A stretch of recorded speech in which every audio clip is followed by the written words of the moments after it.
Mark chapter 1, verse 35 to 39. Are you excited with the Word of God? Are you excited, church? Amen. Mark chapter 1, verse 35. Very early in the morning, while it was still dark, Jesus got up, left the house, and went up to a solitary place where he prayed.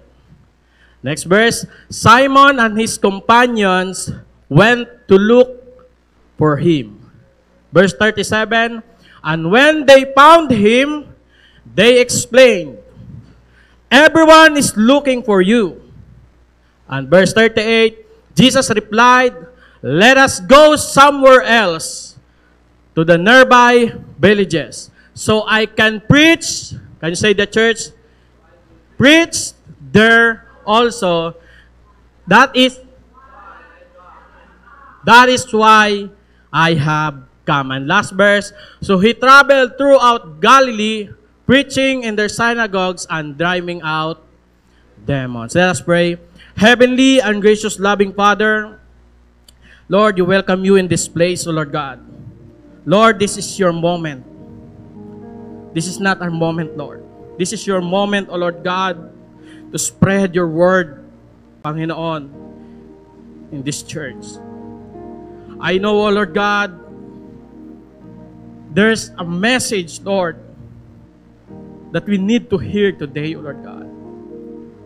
And Lord, our prayer today is open our heart, open our mind, Lord, to receive your word, O Lord God.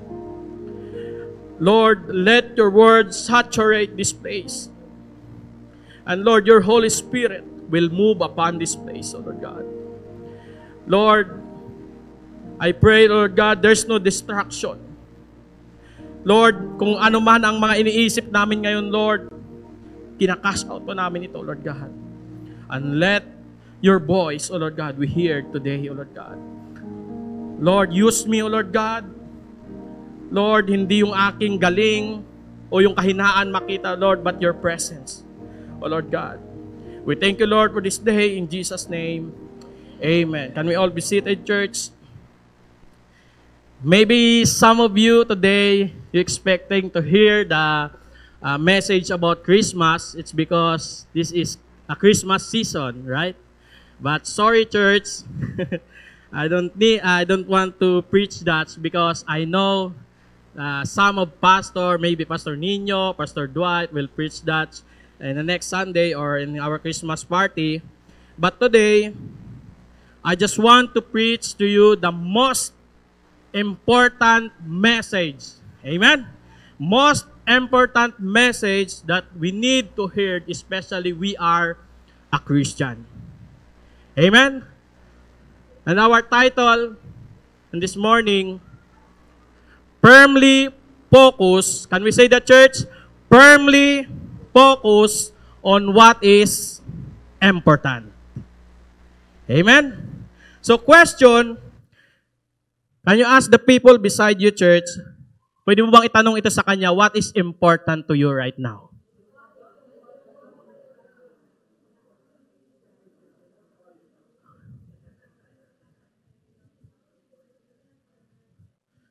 Sir JC, what is important to you right now? The most important to you right now? Oh, pwede mo palakpakan natin si Sir JC.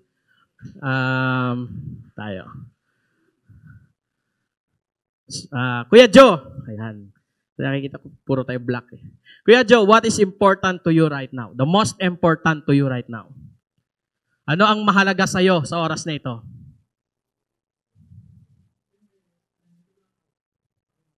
Oh, nandito daw siya at ang Panginoon niyan ang importante sa kanya. So, one more.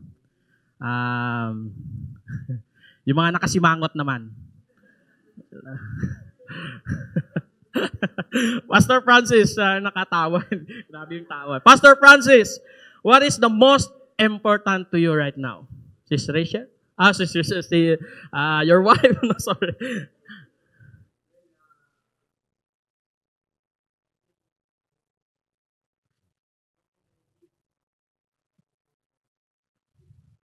I give myself away. Amen. So thank you po sa mga sagot. So what is important to you right now? We have two important things that we must firmly focus in our life. You know what, church?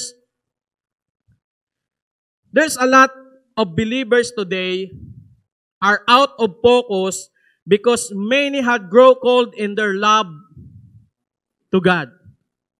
Nanlalamig. Sabi nyo nga, nanlalamig.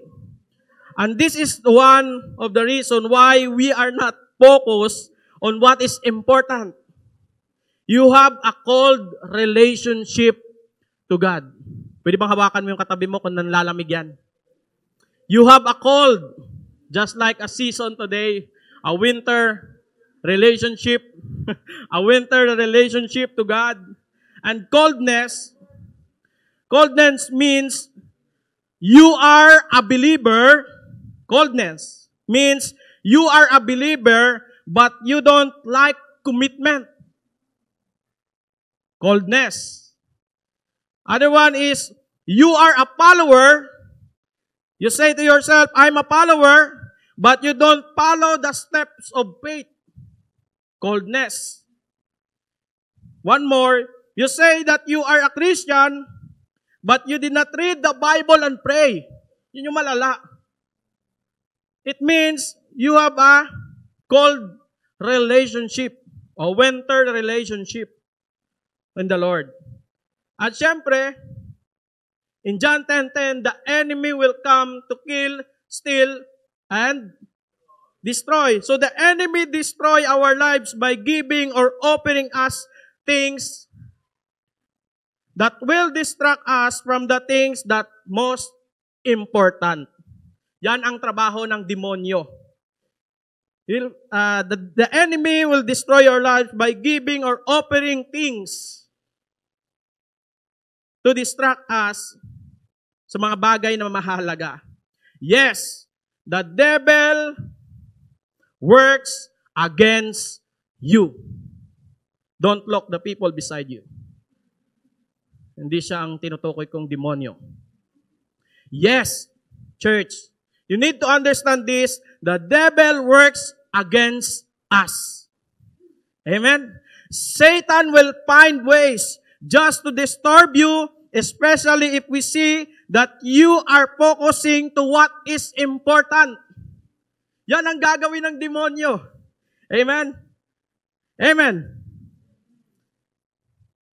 Yes. And one thing that you will know, kung gusto mong malaman, one thing that you will know, if you are focusing to what is important, there is a great persecution or opposition of the enemy against you.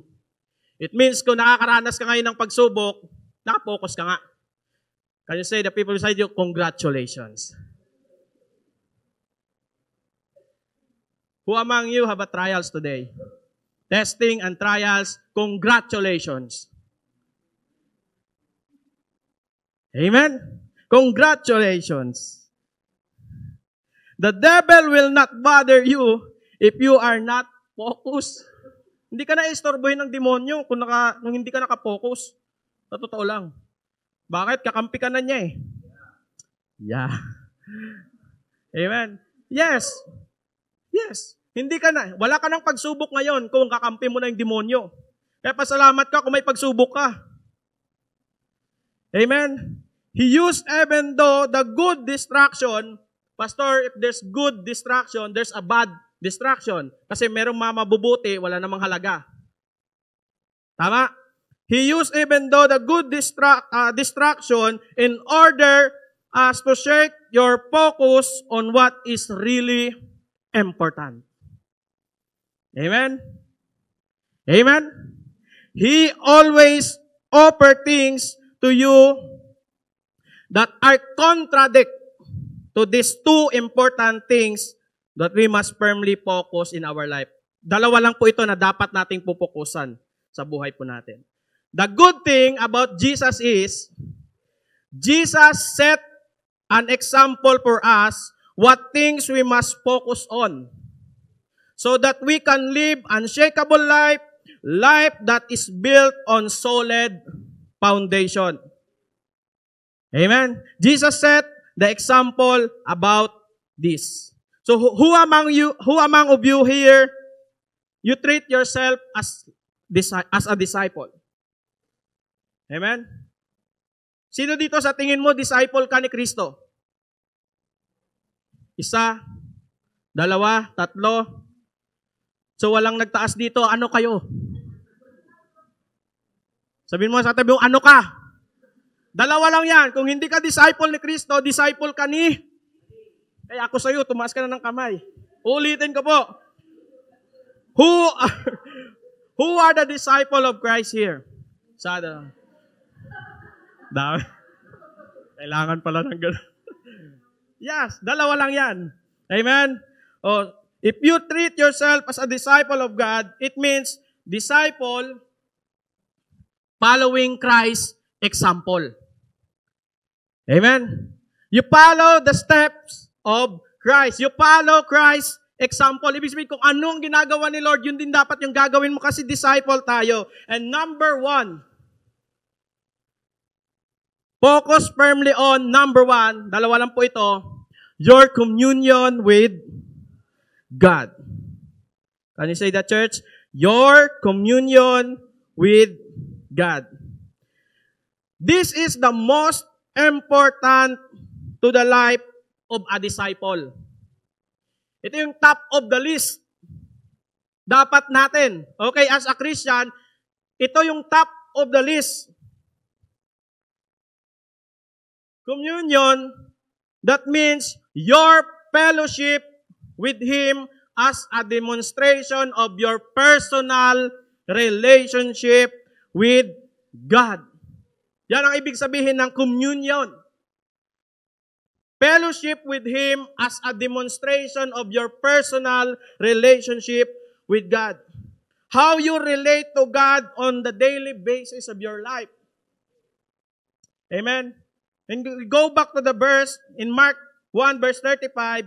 Sabi doon, very early in the morning, while it was still dark, Jesus got up, left the house, and went up to a solitary place where He prayed. Sabihin mo sa katabi mo, ikaw, anong oras ka bumabangon?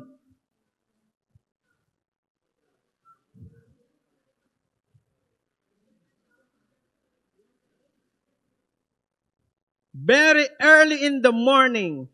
So even though Jesus have a hectic schedule, you know what? Jesus is very popular that time.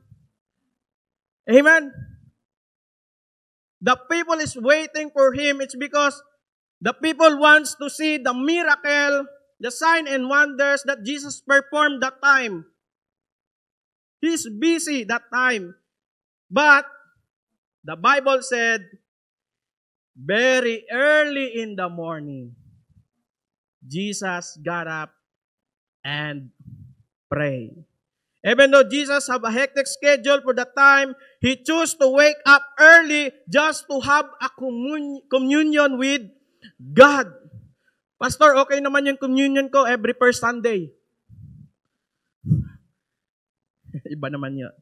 So question, church, how's your communion with God? Can you ask the people beside you, how's your communion with God? How's your fellowship to God? Your time to spend on Him. Ilang minuto bang ini-spend mo ng time kay Lord every morning? Or maybe nothing. It's because, Lord, I am busy. I'm going to work. I'm late now. Amen. Your communion. Are you a visitor only in the presence of God? Or you are a dweller? Magkaiba yun ha. Magkaiba yung visitor at yung dweller. Are you a visitor only in the presence of God? Or you are a dweller in the presence of God? Amen? Parang galit po kayo sa akin ha. Galito po talaga ako mag-preach. Amen? The big question here is, why Jesus do this? Tingin mo, pastor ninyo. Why Jesus do this? He is a God. Hindi niya na kailangan mag-pray sa to. Diyos siya eh. Hindi niya kailangan bumangon ng maaga to pray. It's because siya ang Messiah, sabi ng Bible. Pastor Ninyo, why? Para sa'yo. Demonstrate. Why Jesus do this? Why Jesus priority these things? It's because Jesus need the presence of God. Amen? How about us? Why this message encourages us to have a communion with God? It's because we need the presence of God. Everyone here needs the presence of God. Sabi ko dati, kung wala nang presensya ng Diyos sa akin, hindi na ako magpapastor. For what? That's why there's a lot of pastor or worship team standing in the front, no presence of God. Aminin man natin sa hindi. Huwag tayo ma-open. Aminin man natin sa hindi. Mararamdaman mo ang isang pastor o worship leader o sino mang tumatay dito sa gitna kung may anointing o wala. Amen? Mararamdaman mo yan. Kahit nakaupo ka doon, mararamdaman mo, ayan, walang anointing yan. And the reality, church, we need the presence of God. Yung mga hindi nangangailangan ng presence ni Lord, ginagawa nilang nila sa sarili nilang galing. Kasi alam na nila. Ang tawag doon ay familiarity. Amen? Do you need God's presence? You will know if the presence of God is important to you. You have a lifestyle of very early in the morning. Pastor Nino got up and pray. Amen? If you need the presence of God in your life, you need to wake up early in the morning. Si Jesus nga gumising, ikaw pa kaya? Lagi kong sinasabi, palit na lang kayo. Ikaw ipako sa cross, si Lord mag-pray. Amen? We have a lifestyle of very early in the morning while was still dark. Maybe itong dark is 3 a.m. in the morning. 3 a.m. Si Jesus gumising 3 a.m. Ikaw, alas 7, hindi pa nag-pray. Ang mahirap, gumising ka ng alas 9, hindi ka man lang nag-thank you, Lord. Kasi nandoon na yung bunganga mo sa tasa ng kape. Amen? This is the big test for us, church. If you are passionate in the presence of God, this is the big test for us. If you are passionate in the presence of God, you need to wake up early. Sabi pa nga ng Bible, hindi lang early, very early in the morning and pray. Communion with God. Because the secret of all victory is in the presence of God. Why David win the battle? It's because there is a presence of God.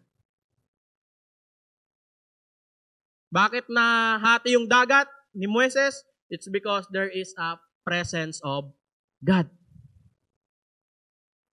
Amen. Bakit hindi nasunog si Shadrach, si Nino, at si Dwight? It's because there is a presence of God.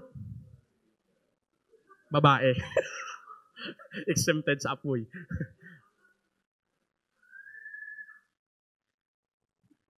Tawa kayo ng tawa, baka wala kayo nalalaman.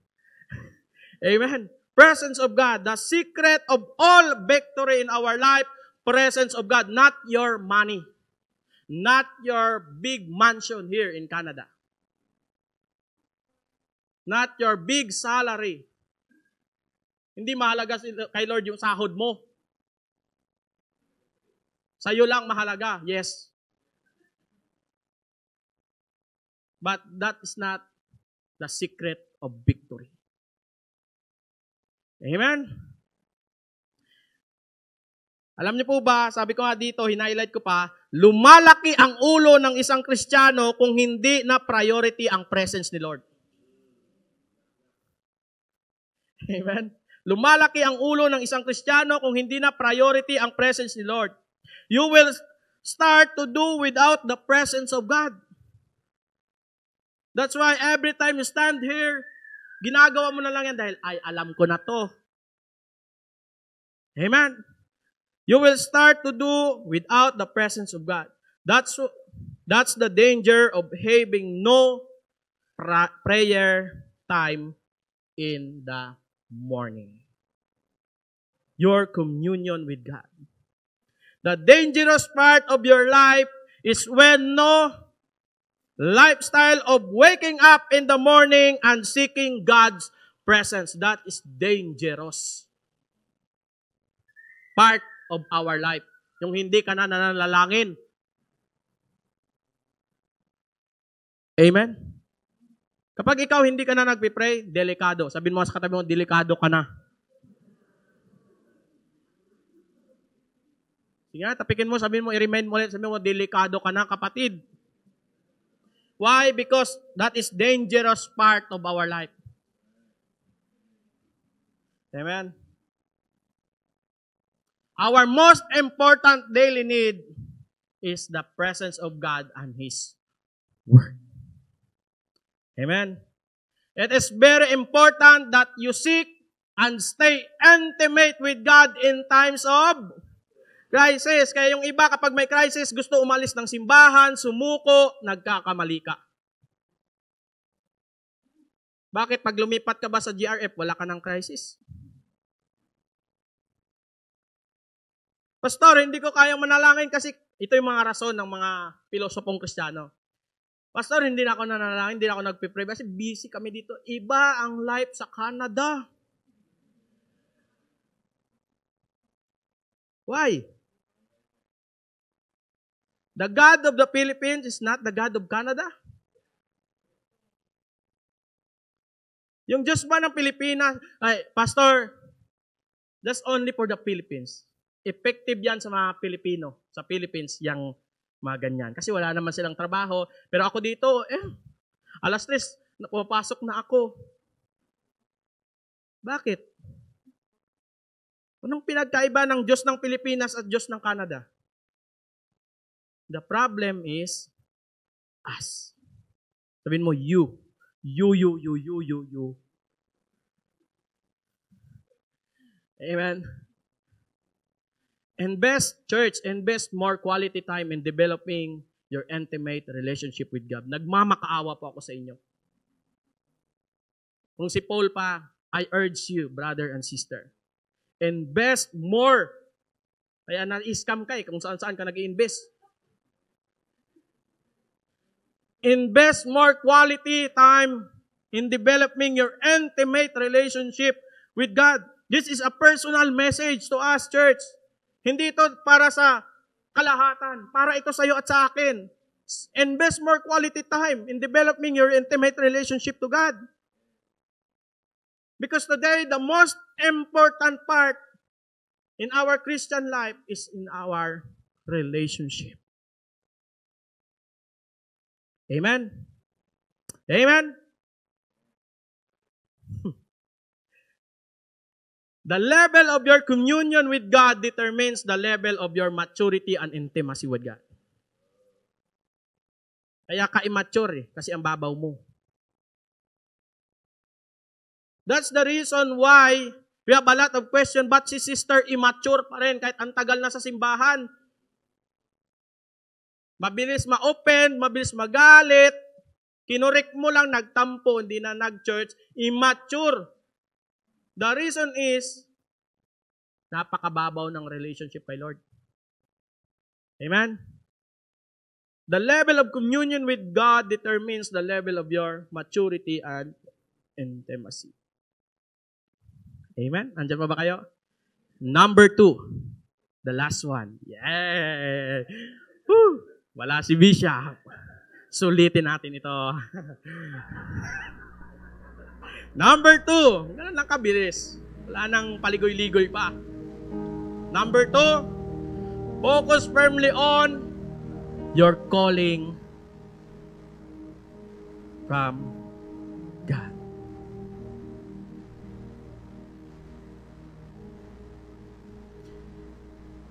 Mark chapter 1 verse 36, sa verse po kanina, Simon and his companions looked for him, and when they found him, they exclaimed, "Everyone is looking for you." Lord, there's a lot of people waiting on you.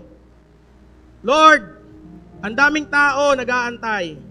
But Jesus replied, "Let us go somewhere else, to nearby villages, so I can preach there also. That's the reason that I have come." Si Lord, hindi mahalaga sa kanya yung fan page, followers, that time. But the most important to Jesus is the reason why Jesus is here. Your calling. That means your God-given purpose and assignment. Kanina, communion, your relationship. Number 2, calling, this is your partnership with God. If you really get close to the Lord, you will really serve Him. Sana ma-realize ito, mga kapatid. Kung talagang mahal mo si Lord, ba't hindi ka naglilingkod? Pastor, nakaupo naman ako, 2 hours na ako dito sa church. Lingkod. Why it's so hard to you to serve the Lord? Especially young people, mga bata-bata pa. Why it's so hard to you to serve the Lord? Dahil bata ka pa? Or you just want to enjoy life? Why? If you really get close to the Lord, you will really serve Him. But if your service is not a result of your relationship with the Lord, you will start complaining. For example, sana hindi dito sa Heaven of Worship. Kapag, halimbawa, worship team ka, paborito ko talagang worship team, ano? If you are a worship team and in your service is not a result of your relationship, magre-reklamo ka dito every Sabado. Layo, practice ng practice. Pagdating doon sa Sunday, wala namang pre-practice. Yes. You will start complaining. It's because your service is not a result of your relationship to God. Magiging reklamador kang Kristiyano. Yes, you are a Christian, but you are complaining always to the others and to the Lord.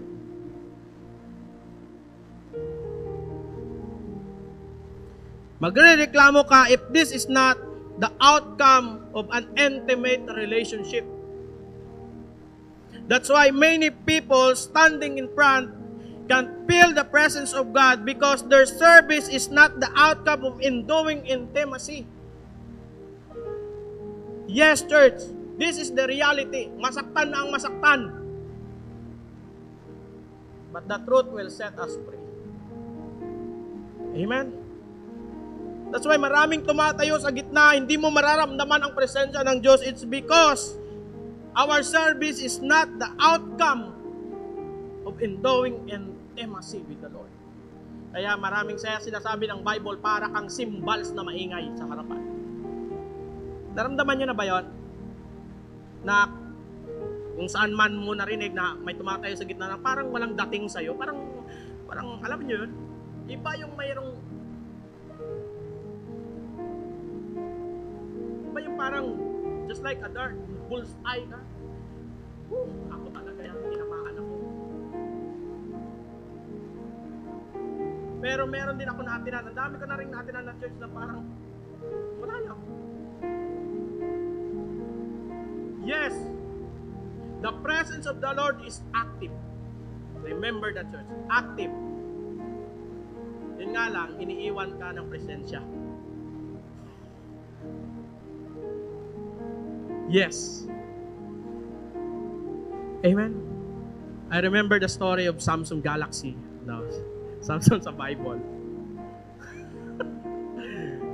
Parang mapapabili yung katabi mo ng S25. I remember the story of Samson. Samson, ba't siya natalo? But sabi ng Bible, he is a strong Samson. But why? If you read the Bible, one reason why Samson natalo, ang nakakalungkot sabi doon sa Bible, the presence of the Lord left Samson. Wala ka ng iba. Sabi nila sa buhok daw. Kasi yan, sa buhok daw yung gupitan. Hindi. Kung babasahin mo ang story ng Bible, doon, ang reason kung bakit si Samson natalo, nahuli, it's because the presence of the Lord left Samson. Amen? So kung may nagsasabi sa iyo, huwag kang maniwala kung sinasabi ng katabi mo na, ay, priority ko ang relationship ko kay Lord pero ayaw mag-serve. Huwag kang maniwala dyan. Akala mo sinasabi mo, Lord, I just want to priority my relationship to you. But the Lord said, serve me. Iba na yan, Lord. I'm busy. I need money. I need to buy a house here in Canada. That is not your priority.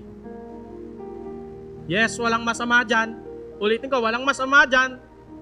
But that is not your priority in life. Someday, when we go back to the Lord, isang tatanungin sa'yo ni Lord, anong ginawa mo nung nabubuhay ka? Lord, nag-TikTok. Ganyan. Amen.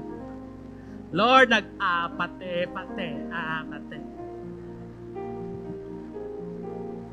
Yan ba ang re-report mo kay Lord someday? Yes, church. Nakakatawa, but this is the reality. Babasahin yung Revelation, sabi ng Revelation, sa Judgment Day, itatanong sa'yo ng Lord, Ninyo, wala nang pastor doon. Hindi ka natatawagin Pastor Ninyo. Dito lang, Ninyo, anong ginawa mo nung ikaw ay nabubuhay? Lord, naglinis ng apartment.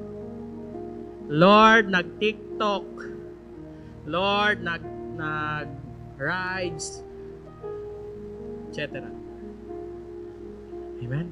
I-welcome ka lang ni Lord sa langit kapag nakita ni Lord na ginagawa mo yung kalooban niya dito sa lupa.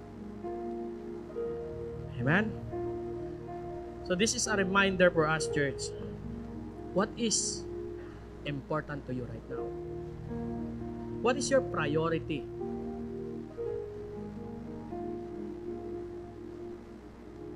If you priority your relationship to God, that means you go deeper in the Lord. Yes. If you priority your relationship to God, that means you go deeper to the Lord.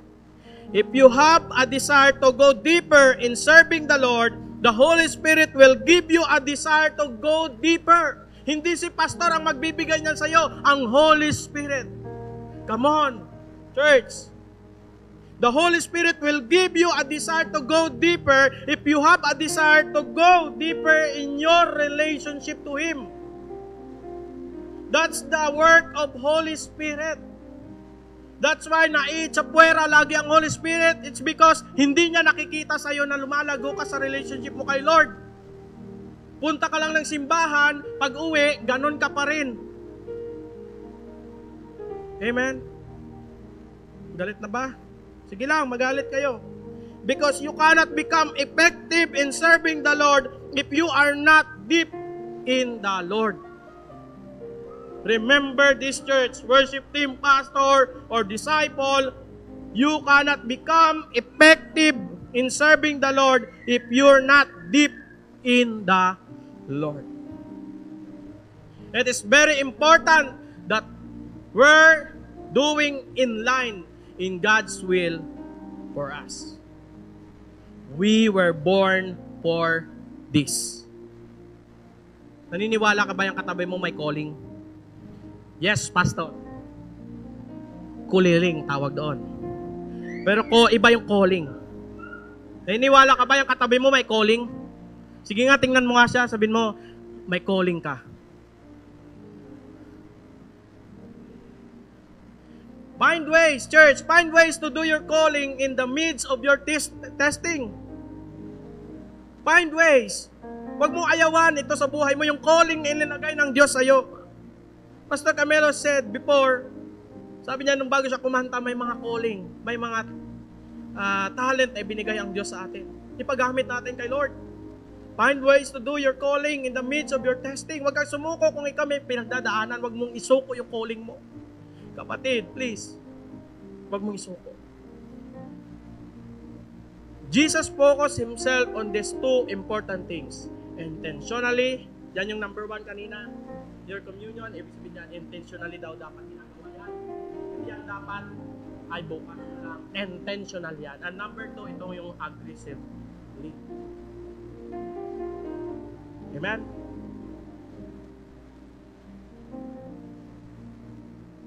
As you keep your focus on these things, remember this, church, before I end. As you keep your focus on these things, God created you these two important things. Number 1, you will continue to go deeper in your relationship with God. And number 2, you will continue to be used by God mightily. Amen? Patuloy kang gagamitin ng Diyos. Continue kang lumalago, lumalalim, patuloy ka rin gagamitin ng Holy Spirit. Amen? Remember this, church. Kapag ikaw hindi ka na ginagamit ng Panginoon, wala na. Yan ang pinakadelikado sa buhay ng tao. Amen? Amen? Protect these two important things with all of your strength. Your communion with God and your calling to God. Hindi pwedeng maghiwalay ang dalawang yan.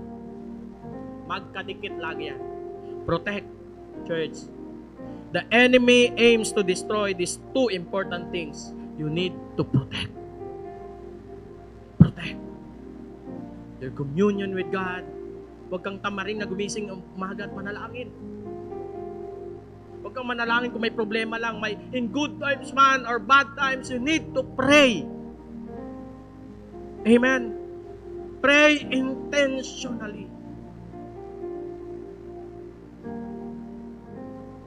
Kung may sakit ka man, yes, manalangin ka. Kung wala kang sakit, yes, mananalangin ka pa rin. Baliktad kasi tayo. Mananalangin tayo kung may sakit lang. Pag wala, hindi ka na mananalangin. Okay ka naman eh. No. Protect these two important things with all of your strength. Can we stand, church? As I call the worship team,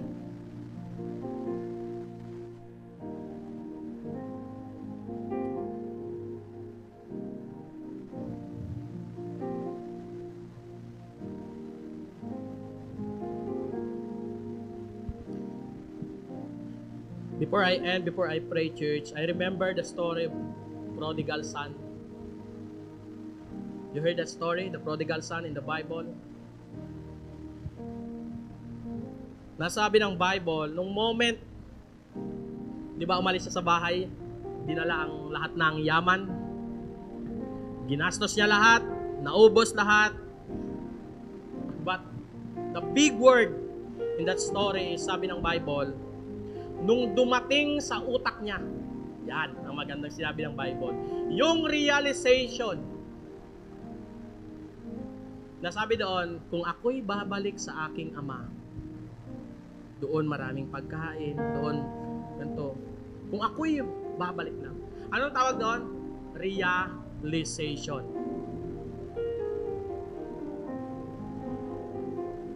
Hindi ko kailangan yung iyak mo ngayon. Ang kailangan ng Lord sa iyo ngayon, realization. Realization.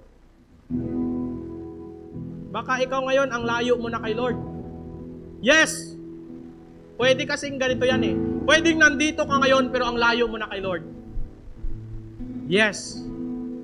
Pwedeng nandito ka ngayon, nag-church ka every Sunday, but your relationship to God, hindi na malalim. Yes. Pwedeng nakatayo ka ngayon, nakatingin dito sa harap. Siguro nag-iisip ka na ngayon, yes, tama nga no. That's why you need a realization today. Before we go home, before we go back in our own house, you need a realization. Yes.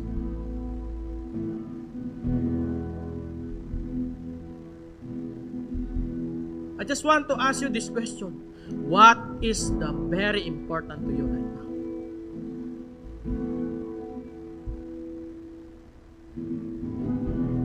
As we sing this worship song,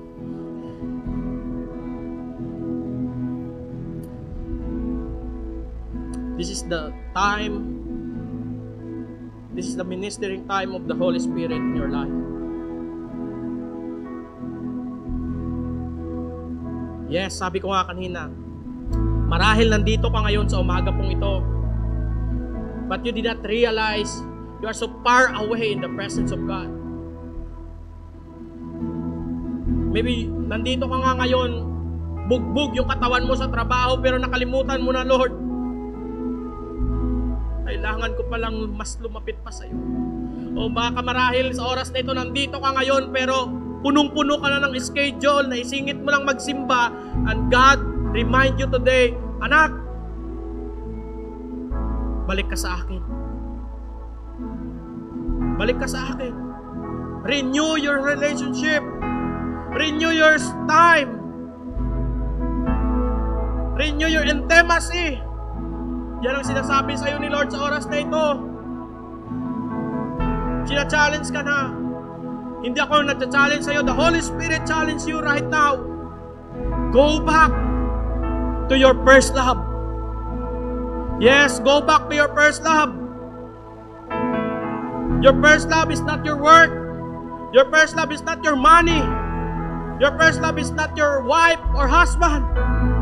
Your first love is no other than Jesus Christ.